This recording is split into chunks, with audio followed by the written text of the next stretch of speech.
নিজেকে হেলদি এবং ফিট রাখার জন্য এই কনকনে ঠান্ডায় সকাল ৬টার সময় আমি চলে এসেছি ছাদে। আর এখানে এসে দেখলাম বাহ, ছাদটা তো খুব সুন্দর করে পরিষ্কার করেছে। তাই আমার নিজের ডিপ্রেশন, ফ্রাস্ট্রেশন, মা বাবার বয়স হয়ে যাচ্ছে, চাকরি পাচ্ছি না, এই সব কিছুকে শক্তি বানিয়ে শুরু করে দিলাম হাঁটা। টানা ৪০ মিনিট ছাদের মধ্যে হাঁটাহাঁটি করে আমি গেলাম হাঁপিয়ে। তারপরে নিচে এসে আমি শুরু করে দিলাম ডান্স করা, কারণ আনন্দ করতে হবে জীবনে। মস্ত রাহো, মস্ত হোনে সে ঘবরাও মত। ওশোর কথা অনুযায়ী নিজেকে খুশি রাখার জন্য একটু জুম্বা ডান্স করে নিচ্ছিলাম, আর তার সাথে সাথে একটু ওই ফিট হওয়ার আশা আর কি।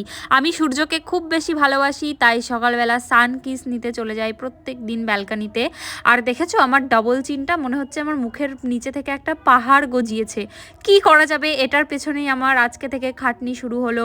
সকাল সকাল খেয়ে নিলাম ওই যে লাল বিষ, আমার বরকেও খাইয়ে দিলাম।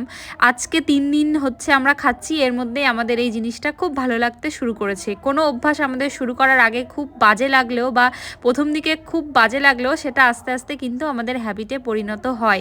এটা ছিল দুটো ঘোড়ার সকালের খোরাক। তারপর খাওয়া দাওয়া করে ও চলে গেল অফিস, আর আমি লেগে পড়লাম আমার কাজে। আমার হাত পাগুলো ঠিকঠাক করে কাজ করছে কিনা সেটা টেস্ট করার জন্য আমি ১০-১৫টা জানালার পর্দা, দরজার পর্দা কেচে ধুয়ে নেড়ে আবার সেগুলোকে ঠিক করে লাগিয়ে দিলাম যার যার জায়গায়। দুপুরবেলায় নিজেকে হেলদি ফিট রাখার জন্য আবারও চলে এসেছি কিছু সালাদ নিয়ে, যেটা খেতে আমার একদমই ভালো লাগছিল না।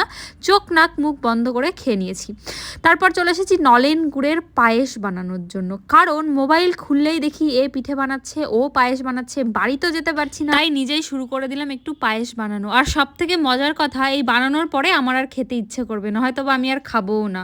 তো রাতেবেলার জন্য আমি প্রিপেয়ার করছিলাম চিকেন আর সাদা পোলাও। খুবই অল্প তেল মশলা দিয়ে আমি চিকেনটা রান্না করেছি, যেহেতু আমি সবকিছু আবার নিজের কন্ট্রোলে আনার চেষ্টা করছি। এই যে হচ্ছে আমার চিকেনের ফাইনাল লুক, আর এটা ছিল হচ্ছে পোলাও। আর যেহেতু রাতে রাইস খাচ্ছি, তার জন্য আমি ৬টার মধ্যে আমার ডিনারটা কমপ্লিট করে নিয়েছি।